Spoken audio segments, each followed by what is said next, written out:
87년 6월 항쟁은 군사독재 정권의 종식과 직선제를 쟁취하자는 시민혁명이었습니다.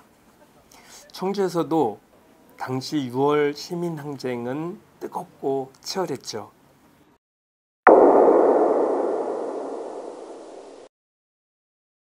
이곳은 육거리입니다.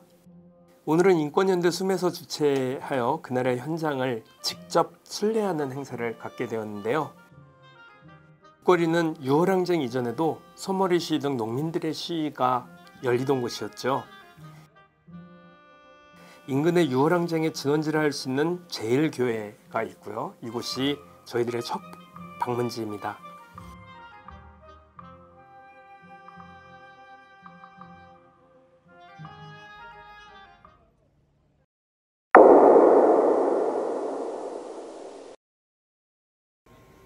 사실 제1교회는 충북의 기독교 역사 속에서도 매우 중요한 위치를 차지하는데요. 100년이 흐르는 동안 충북 기독교의 요람으로 병인박해 당시 순교 현장이었으며 망선로를 이전하여 청주가 교육도시임을 알리게 된 중요한 곳입니다. 지역의 많은 민주주의 인사들이 바로 제1교회 출신이기도 하고요. 6월 10일 전국적 항쟁의 시작을 알리는 날 제1교회가 바로 집회 장소였습니다. 물론 경찰의 원천 봉쇄로 이곳에서는 집회가 열리지 못하고 인근 육거리 시장가 부근의 상계에 있던 집회 참가자들은 중앙공원에서 60대를 열기도 합니다.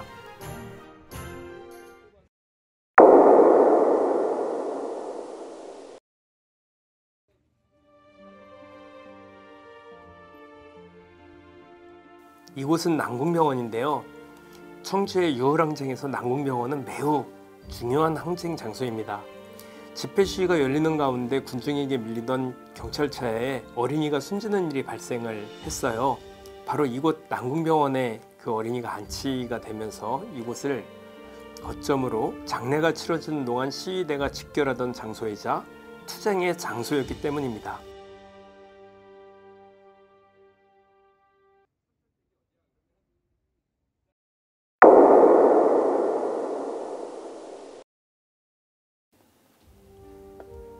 중앙공원은 60집회가 열렸던 장소입니다.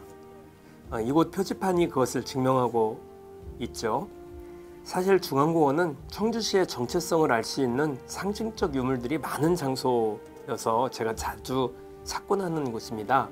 일단 과거와 현재가 공존하는 곳에 박정희 쿠데타를 기념하는 5.16 기념비가 여전히 서 있고요. 제1교회에 있었던 망선로는 국민항 당시 과거시험 합격자방을 붙여놓던 곳이자 청석학원의 요람이라 할 수 있는 교육장소로 활용되던 곳이었습니다. 임진왜란 첫 탈환 승전지인 청주성 탈환에 박성무, 조헌, 영규대사 공적비가 존재를 하고요. 그들을 기리는 행사가 매년 열리는 곳이기도 합니다. 일제 당시 청주성을 헐어버린 일제의 흔적을 볼 수 있는 곳이기도 합니다.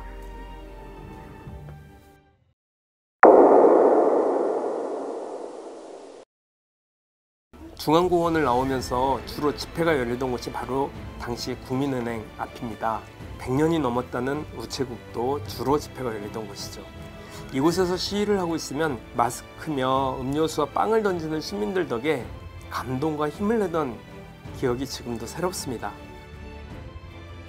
성안길 입구 수화사와 상당공원은 6월 항쟁 당시 주요 시위 식결지입니다.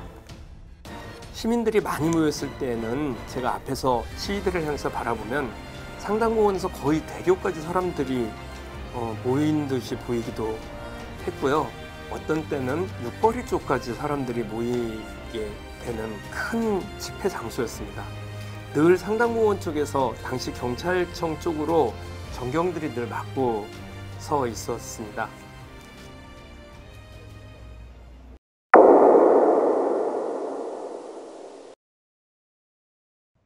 이제는 쇠퇴한 중앙시장의 저 건물 2층이 당시 국민운동본부가 있던 곳입니다. 국본이라고 하죠. 이곳에서 당시의 유인물들이 제작되고 대책회의가 열리게 됐었던 곳입니다.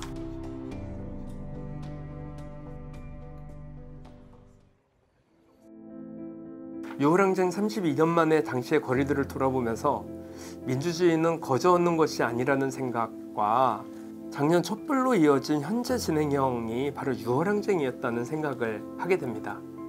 물론 당시의 초심을 잊지 않고 살아야겠다는 다짐도 오늘 다시 한번 해보는 시간이었습니다.